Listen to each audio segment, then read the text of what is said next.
Many fishermen push back against the state's plans to build new land by unleashing the river into the marsh. Tonight, John Snell has the story of two of the most vocal and colorful figures in this fierce debate whose very livelihoods depend on the outcome.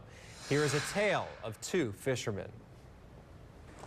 Saltwater is the enemy. The first rule of thumb should be do no harm. Theirs are voices of the coast. 10 years ago, this was an open bay. There's a meltdown, economic meltdown that's going to occur. Between them, George Ricks and Ryan Lambert boast 60 years of combined experience guiding fishing excursions into Louisiana's marshes and bays.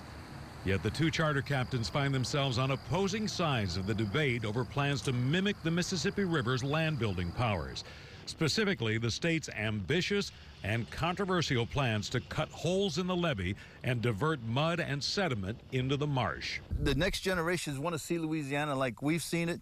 It's got to start now. The minute they open the gates, they're going to cause economic hardship, not just to fishermen, to coastal communities. Lambert takes us downriver to just south of the remnants of Fort St. Philip on the east bank of Plaquemines Parish, to one of the few spots where no levees cage the river. Back in the 60s, it just broke through. The river got a little help from coastal scientists. They installed terraces, long, thin speed bumps like mini levees in the marsh to slow the river's flow. He sees it as a laboratory for the giant diversions, like the proposed $1.4 billion Mid-Barataria sediment diversion on the Plaquemines West Bank. The trick is slowing the sediment down and making it settle down, because 80% of it is just floating. It's just the color of the water. George Ricks points to his own laboratory, and in his view, an experiment gone horribly wrong. The smaller Carnarvon freshwater diversion opened in 1991. In nearby Breton Sound, Ricks pulls up marsh grass from a deteriorating island. There we go. See the root systems, how short? It should be a lot longer than that. He and other opponents argue Carnarvon turned a salt marsh fresh and made it more vulnerable to the giant Hurricane Katrina that rolled over the marsh in 2005. When the storm surge comes in, it just peels it up like a carpet, and that's what happened when we lost the 42 square miles at Carnarvon. Because there's nothing to hold the soil together.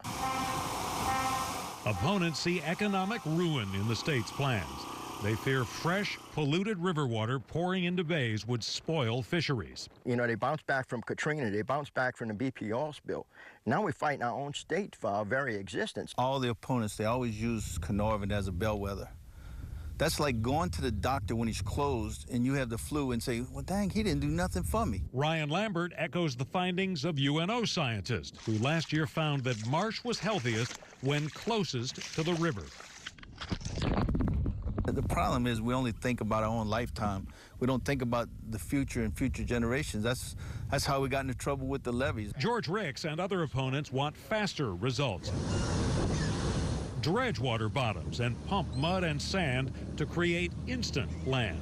This isn't the river that created the Delta, and that river that created the Delta will never be here anymore. The old muddy river isn't what it used to be. An LSU study found the modern river contains less than half the historic sediment load. We want land. We want sediment. You know, now if you pump in sediment and you plant vegetation on it, it's going to stay. But it takes a long time. But once it does, then it fills in, and all the sediment is hard as a rock. There's no float on it at all. You're going to see greenery, but you know we haven't had a big storm in the last few years. You watch what happens to the greenery when the storm comes in. In the wintertime, if you get like last year, we had a storm with a giant tidal surge. It kills aquatic vegetation, but here it is, July 1st, and here it is all back again. Lambert argues the same forces chewing at the coast today will begin attacking that brand new land from dredging unless you add fresh water to the equation. Each charter boat captain is convinced of his arguments, each a skilled spokesman for his cause. If there's such a sense of urgency, why invest all this money in projects that you're going to see minimum results in 50 years? But we said we should have done something 50 years ago.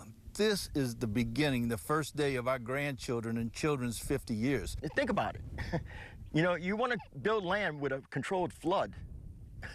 I mean, it's like burning down a barn to get rid of rats. Opponents say that the spawn is going to be ruined.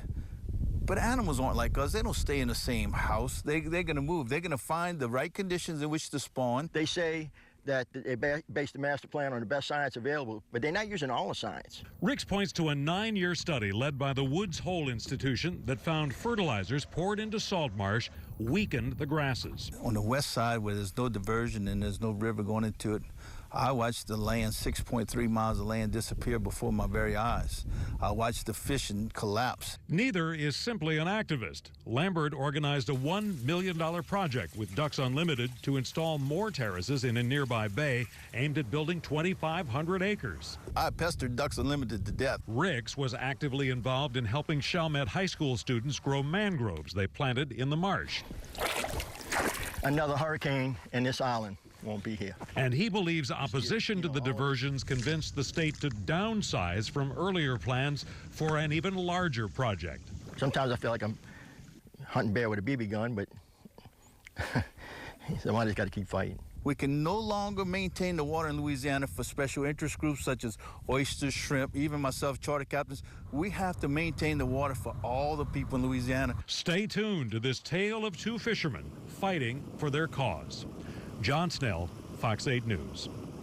And you can dig deeper into John's ongoing coasting crisis reports in our digital platforms, including our app on Roku, fox8live.com, and our free news app.